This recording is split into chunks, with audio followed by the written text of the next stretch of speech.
Welcome back to the 365-Day Bible Challenge, Day 82, Deuteronomy chapter 29. These are the terms of the covenant the Lord commanded Moses to make with the Israelites in Moab, in addition to the covenant he had made with them at Horeb. Moses summoned all the Israelites and said to them, "Your eyes have seen all that the Lord did in Egypt to Pharaoh, to all his officials, and to all his land. With your own eyes you saw those great trials, those signs and great wonders. But to this day the Lord has not given you a mind that understands, or eyes that see, or ears that hear.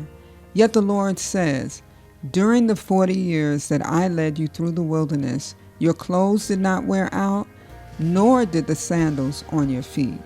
You ate no bread and drank no wine or other fermented drink. I did this so that you might know that I am the Lord your God. When you reach this place, Sihon, king of Heshbon, and Og, king of Bashan, came out to fight against us, but we defeated them. We took their land and gave it as an inheritance to the Reubenites, the Gadites, and the half-tribe of Manasseh. Carefully follow the terms of this covenant so that you may prosper in everything you do. All of you are standing today in the presence of the Lord your God, your leaders and chief men, your elders and officials, and all the other men of Israel, together with your children and your wives and the foreigners living in your camps who chop your wood and carry your water. You are standing here in order to enter into a covenant with the Lord your God, a covenant the Lord is making with you this day, and sealing with an oath to confirm you this day as his people, that he may be your God, as he promised you, and as he swore to your fathers, Abraham, Isaac, and Jacob. I am making this covenant with its oath, not only with you, who are standing here with us today in the presence of the Lord our God, but also with those who are not here today. You yourselves know how we lived in Egypt and how we passed through the countries on the way here. You saw among them their detestable images and idols of wood and stone, of silver and gold. Make sure there is no man or woman, clan or tribe among you today whose heart turns away from the Lord our God to go and worship the gods of those nations. Make sure there is no root among you that produces such bitter poison. When such a person hears the words of this oath, and they invoke a blessing on themselves, thinking, I will be safe, even though I persist in going my own way, they will bring disaster on the watered land as well as the dry.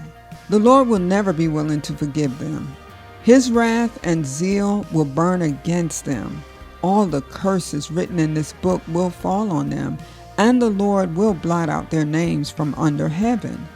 The Lord will single them out from all the tribes of Israel for disaster, according to all the curses of the covenant written in this book of the law.